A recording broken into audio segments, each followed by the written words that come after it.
जब 1906 में भारत का प्रथम राष्ट्रीय झंडा बनाया गया था, उसके मध्य में भी वंदे मातरम लिखा हुआ था। यह झंडा पहली बार बंगाल की धरती पर ही फहराया गया था, अध्यक्ष महोदय। और अगस्त 1906 में जब श्री बिपिन चंद्र पाल जी ने राष्ट्र चेतना जगाने के लिए एक समाचार पत्र की शुरुआत की थी, तो उसका नाम भी वंदे मातरम ही था, अध्यक्ष महोदय। यह वह समय था जब वंदे मातरम सिर्फ एक शब्द नहीं रह गया था, यह एक भावना बन गई थी, यह एक दर्शन बन गया था। It became a poem, pulse and A philosophy, अध्यक्ष महोदय। अप्रैल 1906 में नए बने पूर्वी बंगाल प्रांत में ब्रिटिश सरकार ने वंदे मातरम के सार्वजनिक नारे लगाने पर रोक लगा दी थी। लोगों ने इस आदेश की अवहेलना की, खुलेआम अवहेलना की। विश्वनाथ मुखर्जी ने अपनी किताब वंदे मातरम का इतिहास में इसका उल्लेख करते हुए लिखा है कि लोगों पर लाठियों की बारिश होती रही, और पर जब तक उन्हें होश रहा तब तक वे वंदे मातरम का नारा ही लगाते रहे, अध्यक्ष महोदय। उस्मानिया विश्वविद्यालय में भी वंदे मातरम का नारा लगाने पर रोक लगी थी। इस आदेश को न मानने के लिए वहां के छात्र श्री रामचंद्र जी को भी जेल की सजा हुई थी। उस समय रामचंद्र जी की आयु बामुश्किल 18 साल की थी, और उसके बाद 18 साल की उन्हें सजा भी दी गई थी। उन्हें वीर सावरकर जी ने वंदे मातरम रामचंद्र की उपाधि से नवाजा था। अध्यक्ष महोदय, वंदे मातरम सिर्फ बंगाल में सीमित नहीं रहा है। यह भारत में उत्तर से दक्षिण और पूरब से लेकर पश्चिम तक फैल गया था। पंजाब, तमिलनाडु, बॉम्बे प्रेसिडेंसी, सभी जगह लोग वंदे मातरम बोलने लगे थे। एक दूसरे का अभिवादन भी वंदे मातरम बोलकर करते थे। सिर्फ भारत ही नहीं, भारत के बाहर भी वंदे मातरम भारतवासियों के लिए एक मंत्र की तरह कार्य कर रहा था। लंदन, पेरिस, जेनेवा, कनाडा, सभी जगह जहां भी भारतीय थे, भारत के लोग वंदे मातरम लगातार बोलते थे। 1912 में जब श्री गोपाल कृष्ण गोखले जी दक्षिण अफ्रीका पहुंचे, तो उनका स्वागत भी वंदे मातरम नारों के साथ ही वहां की जनता ने किया था। अध्यक्ष महोदय, वंदे मातरम के साथ शहीद भगत सिंह और शहीद चंद्रशेखर आजाद जी के पत्र प्रारंभ हुआ करते थे। मदन लाल ढींगरा जी का आखिरी शब्द भी वंदे मातरम था। फांसी पर जाते समय क्रांतिकारी सूर्यसेन के होठों पर भी वंदे मातरम था। खुदीराम बोस की जुबान पर भी वंदे मातरम ही था, अध्यक्ष महोदय। इसलिए वंदे मातरम सिर्फ एक गीत नहीं है, यह हमारी राष्ट्रीयता का सूत्र है, भारत की अंतर आत्मा का यह स्वर है। अध्यक्ष महोदय, आज जब हम वंदे मातरम की 1.5 शताब्दी की गौरवशाली यात्रा का उत्सव मना रहे हैं, तब यह सच स्वीकार करना पड़ेगा कि वंदे मातरम के साथ जो न्याय होना चाहिए था, वह न्याय नहीं हुआ। आज आजाद भारत में राष्ट्रगान और राष्ट्रगीत को बराबर का दर्जा देने की बात की गई थी, लेकिन एक हमारी राष्ट्रीय चेतना का अभिन्न अंग बन गया, समाज और संस्कृति की मुख्य धारा में स्थान पा गया, वह हमारे राष्ट्रीय प्रतीकों में शामिल हो गया। वह गान था हमारा जन गण मन।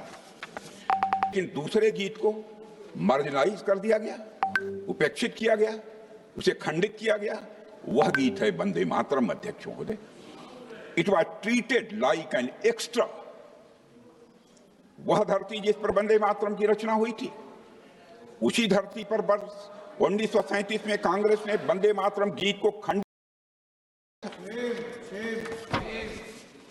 और अध्यक्ष महोदय, वंदे मातरम के साथ हुए राजनीतिक छल और अन्याय के बारे में सभी पीढ़ियों को जानना चाहिए। इसीलिए इस संबंध में चर्चा हो रही है, क्योंकि यह अन्याय केवल एक गीत के साथ नहीं था, बल्कि आजाद भारत के लोगों के साथ था।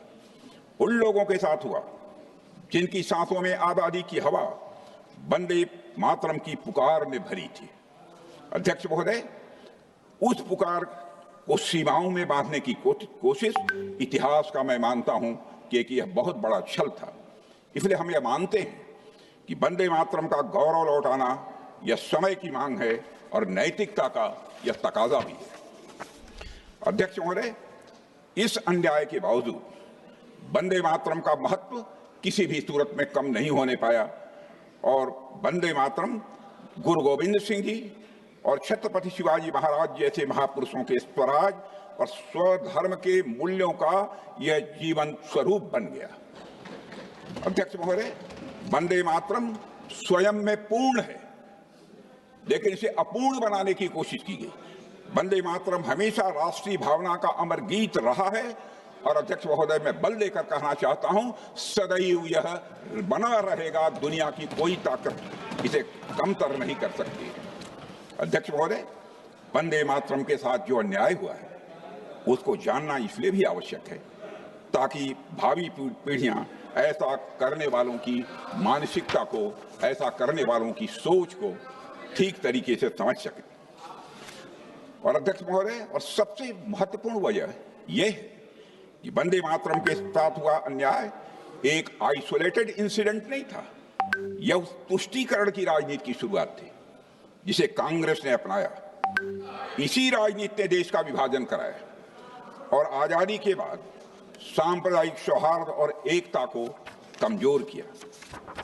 अध्यक्ष महोदय, आज हम वंदे मातरम की गरिमा को पुनर्स्थापित कर रहे हैं, लेकिन कुछ लोग हम सबके खिलाफ यह नैरेटिव बनाने की कोशिश कर सकते हैं कि वंदे मातरम और जनगण मन के बीच एक दीवार खड़ी की जा रही है।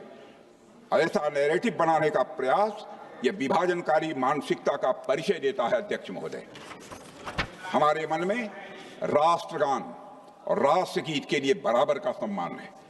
जो लोग यह बात नहीं समझते हैं वे मां की ममता को भी नहीं समझते हैं। मां अपने बच्चों में, अध्यक्ष महोदय, भेद नहीं करती है। जनगण मन और वंदे मातरम मां भारती के दो सपूतों की किलकारियां हैं। मां भारती की दो आंखें हैं। अध्यक्ष महोदय, जनगण मन और वंदे मातरम दोनों ही हमारे राष्ट्रीय गौरव हैं। दोनों को भारत माता के प्रति अटूट प्रेम, राष्ट्रवाद और बलिदान की भावना एक सूत्र में बांधती है। इसलिए वंदे मातरम का उद्घोष यह किसी के विरुद्ध नहीं है, बल्कि हमारी राष्ट्रीय स्वाभिमान की यह अभिव्यक्ति है। अध्यक्ष महोदय, एक समय था जब भारत दुनिया की सबसे बड़ी अर्थव्यवस्था थी, लेकिन कॉलोनियल रूल की कूटनीति और 19वीं सदी के उत्तरार्ध तक हमारी मातृभूमि की स्थिति बहुत ही दयनीय कर दी थी। उस समय बंगाल की धरती से ऋषि बंकिम चंद्र चट्टोपाध्याय जी ने वंदे मातरम का आह्वान किया। यह आह्वान रामायण के एक प्रसिद्ध श्लोक से प्रेरित था और वह श्लोक है, अपि स्वर्णमयी लंका न में लक्ष्मण रोचते जननी जन्म भूमिश्च स्वर्गादपि गरीयसी।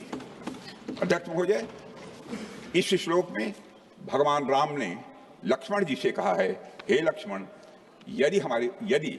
यद्यपि यह लंका सोने की है, फिर भी मुझे यह अच्छी नहीं लगती है, क्योंकि जननी और जन्मभूमि यह स्वर्ग से भी बढ़कर है।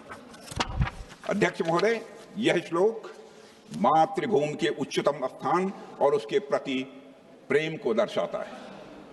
प्राचीन काल से हम भारतवासी जग जननी, गृह जननी और राष्ट्र जननी की पूजा करते चले आ रहे हैं। अध्यक्ष महोदय, हम नदियों को भी मां की संज्ञा देते हैं। भूमि को मां के स्वरूप में देखना यह हमारी सभ्यता का एक संस्कार और यह विचार रहा है। अथर्ववेद में कहा गया है, माता भूमि ही पुत्रोहम प्रतिभ्य